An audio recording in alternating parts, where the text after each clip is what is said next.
Welcome to Reading, Writing, and Rhayne. This is a podcast about books, writing, and my writer's journey. I am your host, Rhayne Coleman. And man, thank you guys for tuning in and thank you for listening. So you can follow me on Twitter at Coleman Rhayne, everywhere else, TikTok, Instagram, YouTube, all the good stuff at Reading, Writing, Rhayne. Join me. Let's make this a conversation. When you're listening to this podcast, please be sure to use that hashtag RWRPod and let's discuss some things. So if I ask anything during this podcast, answer it through that hashtag. If you have any questions for me, pose them through the hashtag. But let's get into this. So because we are nearing Valentine's Day, and because I am your contemporary romance-leaning author, I'd like to dive into some romance of it all. So I actually found a romance tag over on YouTube, and it was just a handful of questions. I figured that'd be a good way to bring in the holiday with a couple questions about me as it pertains to this romance tag. It starts off with the first question is, what age did you start to read romance novels? That is tricky. I don't know. And I say that because romance and melodrama have been a part of my life for as long as I can remember. So I'd have to say, I know I had to be in elementary school, like sitting up watching soap operas and Saturday morning cartoons with things like the X-Men. I think I've mentioned on this podcast before, X-Men was a complete melodramatic soap opera. They just happened to have superpowers. I started reading early, and I started reading everything that was available to me. I would like to say, if I want to put a definitive maybe age or date on it, I may have been 6th, 7th grade. 6th, 7th grade, yeah, because my mother was an avid reader. My one of my closest aunts was as well, and it was books all over the place, to the point where I know I was reading some things that I had no business reading, but it was like a book in front of me. Let's go. You're at the grocery store and you're in the checkout aisle or the magazine aisle, and there's a book there. Let's go. I was reading any and everything I could get my hands on. So I'd have to say probably about 6th grade is when I started first reading romance. But honestly, I can't remember.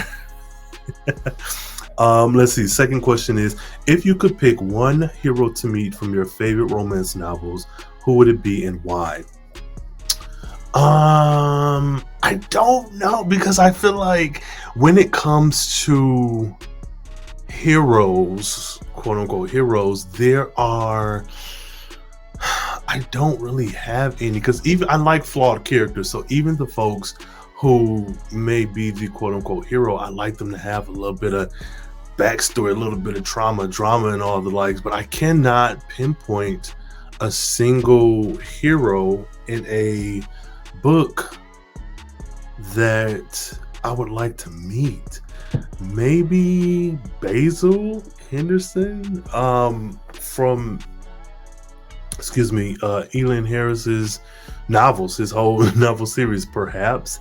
And that's mainly because he was he the hero? I don't know. I'd have to settle with Basil, but I may come back later with a different answer. But I know he was very interesting to me, and reading through those, or even let me see, possibly a little bit from James Earl Hardy's B-Boy Blues. Possibly him, because for me, reading him, and this was a whole nother time, back in the 90s, early 2000s, him being this queer character who was not presented as a stereotype, though there was some like respectability politics and some other shit rolled up in there, but at the time he wasn't this stereotypical what you saw on TV. So I'd probably have to say him. Oh, this I don't have just one, and I don't there's too many, but I'll have to final answer a little bit. It'd have to be final answer. Let's see, the third question is, who are your favorite romance authors and why? So For me, it's kind of another, well, I don't really have one because I enjoy reading. So it could be one of those Fabio novels from back in the day. It could be a contemporary novel. It could be a period piece. I like the romance, the drama of it all. So I can't truly say I have a favorite, but feet to the floor, life depends on it. I may have to go with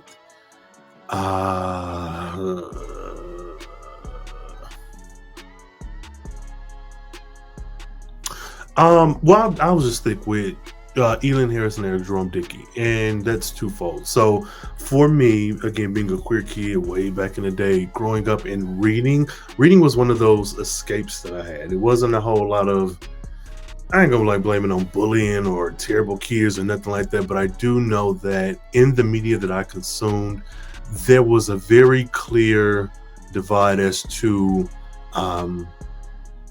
what was real and what was fake.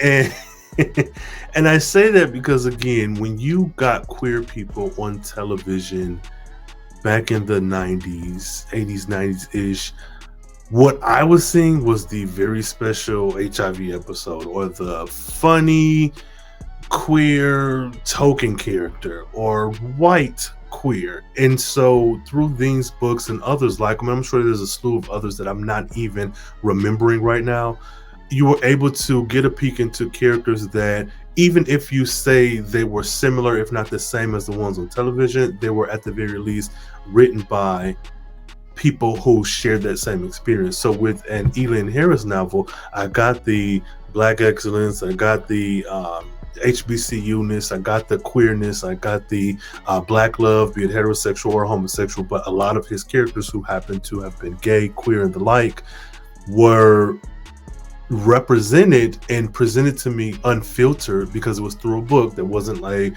a school textbook. It was a book that I read leisurely on my own, and me and my aunt would pass books back and forth. But there were characters whom I could relate to, maybe not in the totality because I was definitely a child, but there were things that I could see and that I could latch on to with my vivid imagination of like, okay, this is how it could be, versus the other side of it, which again is token character, special HIV episode, all of the weird ickiness that came with representation way back in the day. So I'd have to go with E.Lynn Harris for that reason. The Eric Jerome Dickey, because I absolutely freaking love his work. So I know the first book of his that I read had to be Milk in My Coffee. It was either Milk in My Coffee or Sister Sister, and I think it was Milk in My Coffee, because I remember the covers, what drew me to them. When they say don't judge a book by its cover, they're lying. What first drew me to his books was that cartoonish cover that they had. And it wasn't cartoonish where it felt silly, but it was like art.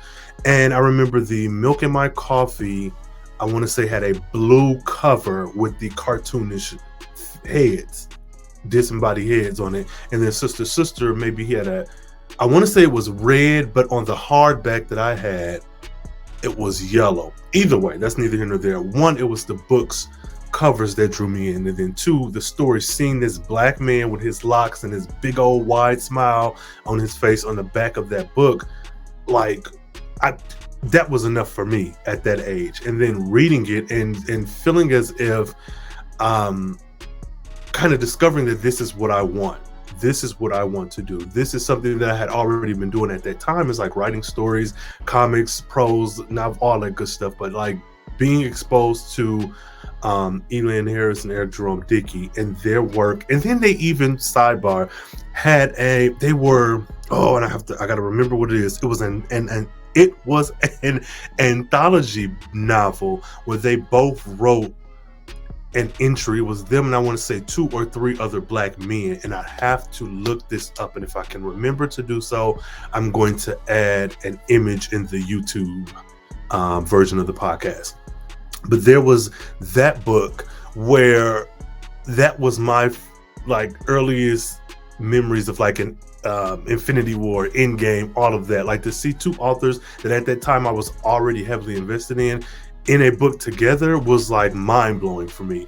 But Eric Jerome Dickey gave me excitement, he gave me energy, he gave me blackness, and even in the experiences that I didn't automatically feel connected to, or not even feel connected to, didn't have, because I was a kid, I didn't have that relation of like a sexual or adult type of relationship. And I say that because there was one scene in particular, and it was in Milk in My Coffee, and I remember it clear as day because I remember the visuals that I had of this scene when reading it. And it was when the man was at home, I believe, and there's something about a long hallway from his front door to his house.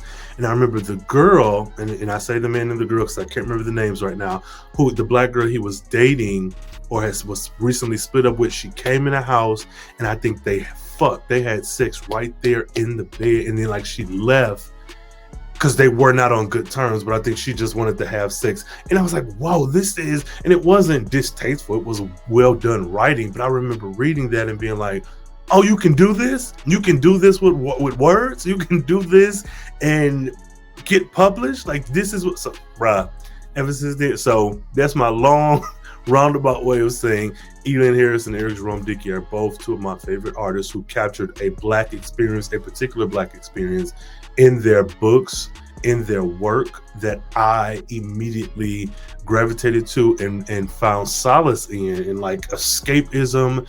And it kind of gave me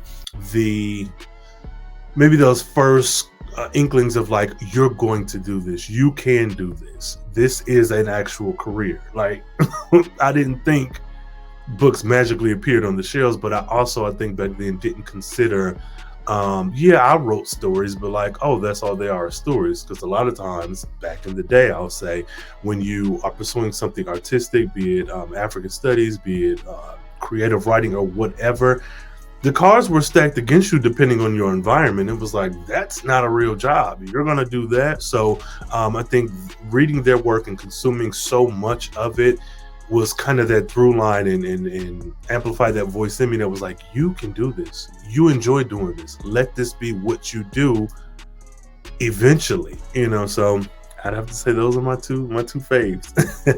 Okay, so the next question is, what is a favorite romance novel to reread? I'd have to say a favorite to reread. I don't know that I have a favorite to reread because that's not really my default style. Like, I like to read and I like to consume, but let's just say I read Basketball Jones by E.Lynn Harris, and I enjoyed it. I would enjoy it, but I don't think I would revisit it like right away. I would want to continue on to go through the rest of the books that were written by him, or even books that had similar subject matter from other authors. So I don't know that there's one that I have that's like, oh, this is my comfort reread, because I don't have that.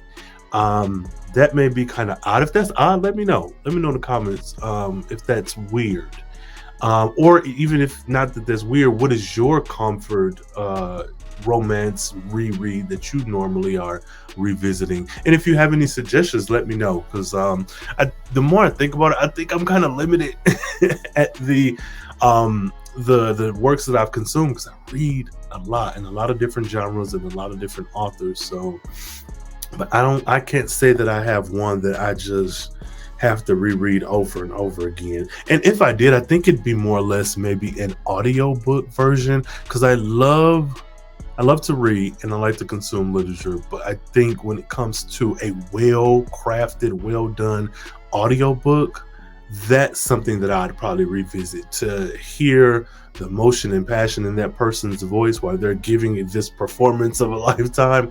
That would be something that's a little bit more kind of interesting to me. So I would have to say right now I don't have one, but that's just by nature of me not rereading a lot of work over and over again, because on the flip side, I'm also a blurred nerd and the like. I have a whole separate representation, comics related media style show and whatnot. And there I consume a lot of comic books. I consume a lot of trade paperbacks.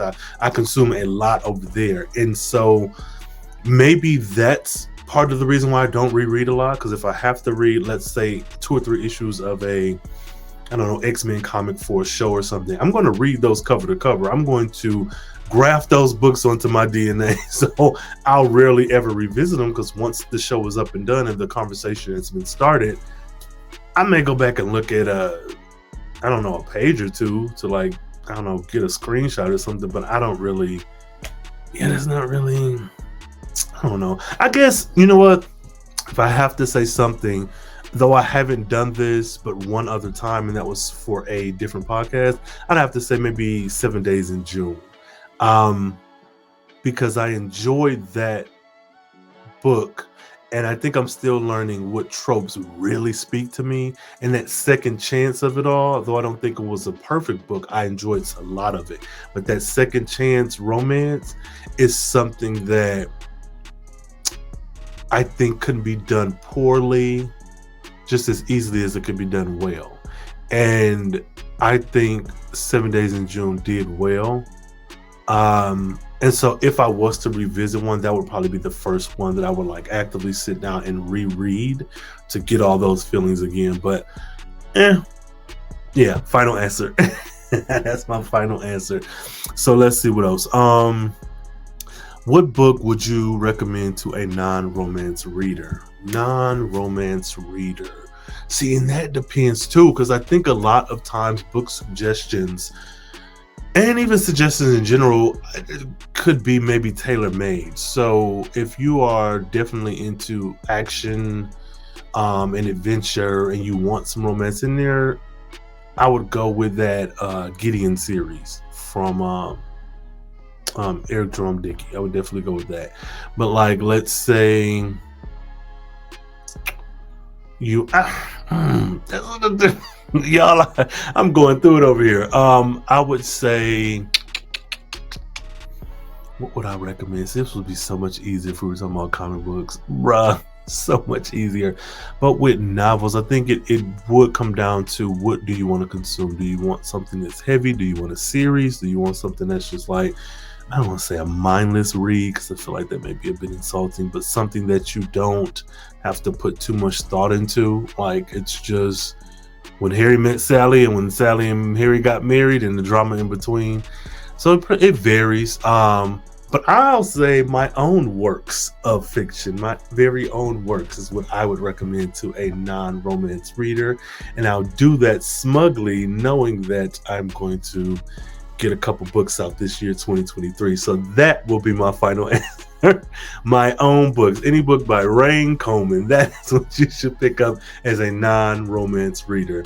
And I say that not lightly, because I do find comfort in the contemporary and then the romantic elements. And a lot of times my work, I don't think, follows to the T the romance standards, especially like with the happily ever after and whatnot. There is a happy for now, and there's our cliffhangers and stuff. But I'd say for someone who doesn't exclusively consume romance, my own work would be great.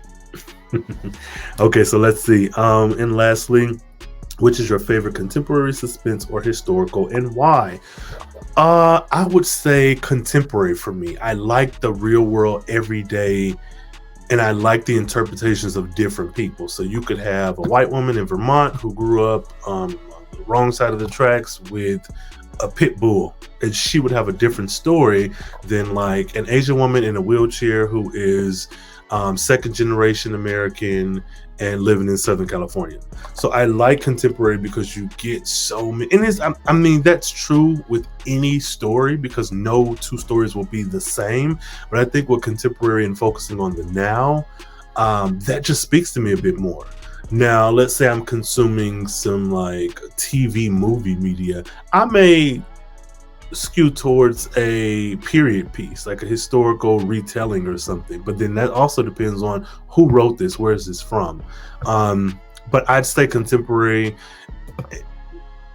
I'll with a caveat of, if you are a Black author who was writing something else like a historical or something, then sure. Because I think what stops me with historical fiction and historical stories is that a lot of time, well, plainly put, history is written by the point of view of the victors. You don't always get true depictions of the folks who did not rise above or who weren't the dominant in society or whatever the story is about. So when you do a historical piece, even if it's a fictional historical retelling or something, I would prefer that it is by a Black person and or POC, but specifically Black. Or especially Black rather. But I'd have to go with contemporary because with that I feel like I can read anything. Like Black, white, blue, green, Latino, Asian, whatever. Like with contemporary, I don't know, it just speaks to me more, I'll say. Yeah, I'll have to go with contemporary. And then that's what I write in as well. I like the everyday mundane. And I'd also say that with contemporary, though you can, let's say I wrote a historical story, I can make up like, I don't know, a segment of England that like was only inhabited by 2 families and like just make that be a thing and just tell a story. But I find that to be more interesting when you do that in the present day. So if you are writing a story that's in, I don't know, Southern California, but you make up this city that's in Southern California, let's call it Line Bear City in Southern California. I like when people do that because you also can like pick and choose. Let's say, okay, in this world, in Line Bear, South California, let's say Trump and Obama were both president. But then you can make it so that there was a fictional vice president. And then now we may follow one of the nieces of this vice president. And then you're still able to pull from real world things in this contemporary space and kind of alter them to your liking. And you can do the same with historical and whatnot, but there's something about contemporary when people do that or make up their own towns or own counties or own schools or whatever. That to me is just so exciting. Also, seeing stuff like that translated to the big screen or to the silver TV screen, whichever screen, both screens, seeing that stuff translated to the TV screen and the movies, I like that as well. And I would even say, though this isn't strictly romance, I think it's paranormal romance. And okay, y'all, I know you like the tussle. I know how you girls like the tussle. Do not bite my head off. But the Twilight franchise, as problematic and as dramatic as it is, I enjoyed it. But what I'll say is, like having Forks, but then having all of these different vampire covens all over the world and making this, like Forks is a very real place, but then taking it and infusing it with this vampire werewolf lore. Like I'm sure any young kid around the Twilight heyday who lived in Forks was like, I'm in Forks. This is us. This is our stuff. So I don't know, it's just something that's a little bit more comforting, a little bit more exciting seeing that done in a contemporary story. So I'd have to go with contemporary. So yeah, those were the 6 romance. It was a romance readers tag, but reader, writer, it's all the same. Romance reader tag. So what am I reading? So currently I'm in the middle of writing my WIP from the last Nano, which I won, NaNoWriMo 2022. Kudos to me. And I'm going between that one and I have 2 books, one that is completely done and the sequel that is done. The first draft is done and I'll be getting to the second draft of that after I finish this first draft of my WIP from Nano 2022. Say that 4 times fast. So I haven't been doing a lot of reading, but I most recently actually started reading this audiobook, and it's called Someone Had to Do It by Amber and Danielle Brown. And I'm enjoying that. It is a story about this young socialite, this white girl, Taylor, and black girl, I think her name is Brandy. Yes, Brandy. And Brandy works as an intern at a fashion house, I believe, or a fashion company or something, unpaid intern. And it's kind of giving me other black girl vibes, like right at the beginning, like about Nella at that publishing house, so it's giving me the same feels, but I don't want to spoil anything, but some things are starting to happen. So I'm still in like the first act and dealing with um, some drama that's about to unfold, and I'm enjoying it. I downloaded it thanks to, there was a young woman on Twitter, and I forget her name, but I saw that she was reading. She was like, "Oh, this is good." And I'm like, "Well, all I'm doing is writing. Let me throw this on and maybe listen to it while doing laundry and housework and stuff." And I got into it. So I have about, at the time of this recording, about 7.5 hours left. I think it's 10 hours and 16 minutes or something. So I've gotten over the first three chapters, or 3 hours, and it's a good time. So I'll maybe do a video or something going over my thoughts, and it's really good. So what are you guys reading? And have you read Someone Had to Do It? Have you read it? How do you feel about it? No spoilers, of course, if you have, but do you like it? Did you enjoy it? Is it your cup of tea? Let me know. So yeah, that's pretty much it. So with Valentine's Day coming around the corner, listen to the podcast, watch the YouTube broadcast, and be sure to check back in and read watch any number of the vlogs that are already up at this point. I've been doing the vlogging thing to hold myself more accountable, because again, this is the year of follow through and me focusing very heavily on making my writing a habit. So I've put up a few. I think at the time of this recording, there should be about 5 or 6 or some, I don't know, some events and a bunch of other things. But please be sure to subscribe to the YouTube channel, and engage with this video, this content and whatnot. I'm trying to, again, hold myself accountable and grow and document my growth in this writer self-publishing landscape. So Lord, join me on my journey. So again, y'all, I am Rhayne Coleman. I am a contemporary author. I tell romance, contemporary, current day stories about Black folks and their experiences, and I am on my writer's journey. So I'd love for you guys to follow me, subscribe, retweet, reshare, TikTok, and all that good stuff, and enjoy the ride as I learn, stress, and grow in this writing landscape. So again, please be sure to subscribe to the YouTube, to listen to the podcast, and to join me and get that heads up. I want to build some sort of community. If it's 3 folks, if it's 30 folks, if it's 130 or 310, whatever it is, I do want to be able to connect with some folks and have somebody like, "Oh, I saw you on the vlog about a year ago and you was doing such and such. When that book come out?" Or, "I enjoyed that book," or whatever. So that's that. So thank you guys so much for watching and for listening, and I hope you do enjoy your Valentine's Day if you celebrate. And until next time, read something, write something, then come back and tell me, Rhayne. All right, y'all.